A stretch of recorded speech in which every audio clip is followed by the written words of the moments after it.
لله حمدا كثيرا كما أمر وأشهد أن لا إله إلا الله وأشهد أن سيدنا محمد عبده ورسوله عباد الله أذكركم بتقوى الله سبحانه وتعالى وذكركم بقول سيدنا محمد صلى الله عليه وآله وسلم وعلى آله وصحبه وسلم حيث يقول في الحديث اتقوا الله حيثما كنتم وذكركم بشرف مكان مصطفى صلى الله عليه وآله وصحبه وسلم حيث يقول الله سبحانه وتعالى في القرآن الكريم إن الله وملائكته يصلون على النبي يا أيها الذين آمنوا صلوا عليه وسلموا تسليما اللهم صل وسلم وبارك على سيدنا محمد وعلى آل سيدنا محمد كما باركت على سيدنا إبراهيم وعلى آل سيدنا إبراهيم إنك أنت حميد مجيد. So alhamdulillah, before we close, we just want to finish out with year 11, 12, and 13 because there were 13 years in Mecca prior to the Hijrah to Medina. So we were at year 10 now, the year of hardship, we said. So year 11. So we just endured 7, 8, 9 of the ban. And then on top of that ban is what? Year 10, which is also the year of what? Huzn. It's called Am Huzn, the year of hardship. He loses, his beloved wife and his beloved uncle.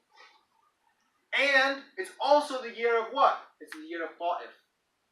It's a year because as the persecution increases on year 10, he's forced to leave Mecca and he travels to Ta'if, a city just outside of Mecca, and we know the story that he gives the da'wah there and they reject him.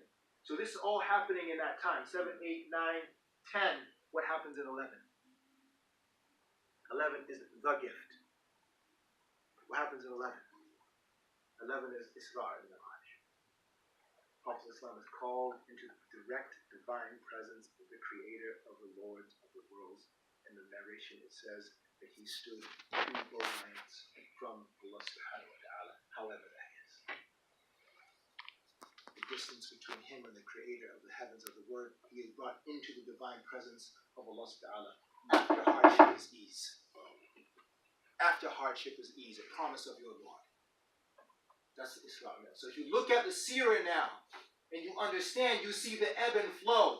إِنَّمَا الْعُسْرِ يُسْرًا وَإِنَّمَا الْعُسْرِ يُسْرًا فَإِنَّمَا الْعُسْرِ يُسْرًا وَإِنَّمَا الْعُسْرِ يُسْرًا. Constantly, over and over again. After hardship is ease. Indeed, after hardship is ease. Indeed, after hardship is ease. And we can go into the linguistic breakdown of it. We don't have time right now. But just to understand linguistically why the same thing is mentioned twice is a powerful rhetorical tool in the Arabic language. Why Allah uses the same thing. It's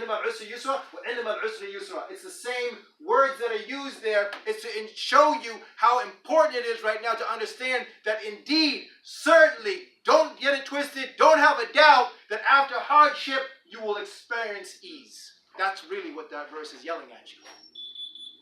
That's what that verse is yelling. So may Allah give us tawfiq and give us openings in that. I'm going to close just on these 2 things. So after that, 11 is the Isra and Mi'raj, the greatest gift given to the Prophet ﷺ. He's called to the presence of Allah subhanahu wa ta'ala. He's given the prayer. All of the other acts of fasting and the Hajj, Zakat, and the other pillars, those are given to the Prophet ﷺ through Jibreel alayhi salam. But the prayer, he's called to the presence of Allah subhanahu wa ta'ala. May Allah make each of our prayers an Isra and Mi'raj.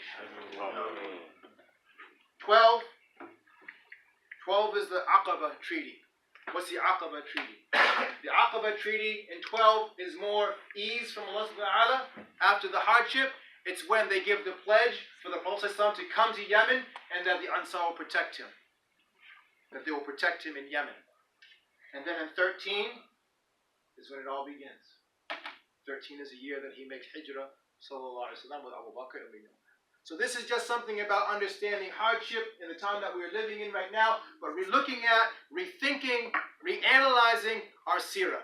اللهم ارحم المؤمنين والمؤمنات آمين والمسلمين والمسلمات آمين الأحياء منهم والأموات يا أرحم الراحمين اللهم كن معنا ولا تكن علينا أبدا يا رب العالمين اللهم إننا نسألك الهدى وتقى والعفاف وغنى عن الناس. اللهم إننا نسألك الهدى وتقى والعفاف وغنى عن الناس. اللهم إننا نسألك الهدى وتقى والعفاف وغنى عن الناس. ربنا لا تزغ قلوبنا بعد إذ هديتنا وهب لنا من لدنك رحمة إنك أنت الوهاب. ربنا إننا ظلمنا أنفسنا وإن لم تغفر لنا وترحمنا لنكونن من الخاسرين. ربنا هب لنا من أزواجنا وذريتنا قرة أعين واجعلنا للمتقين إماما. ربنا آتنا في الدنيا حسنة وفي الآخرة حسنة وقنا عذاب النار. وادخلنا في جنة الفردوس مع الأبرار يا عزيز يا غفار.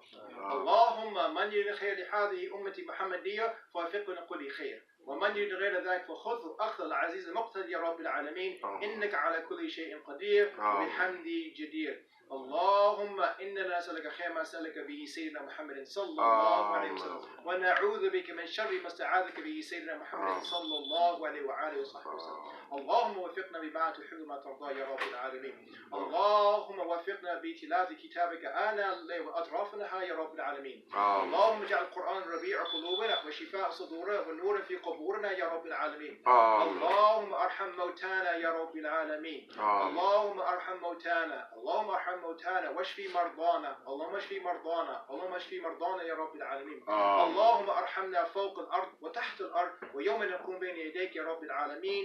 صلى الله على سيدنا محمد وعلى اله وصحبه وسلم. سبحان ربك رب العزة عما يصفون والسلام على المرسلين والحمد لله رب العالمين. اقيموا الصلاة يرحمني يرحمكم الله. الله أكبر الله أكبر. أشهد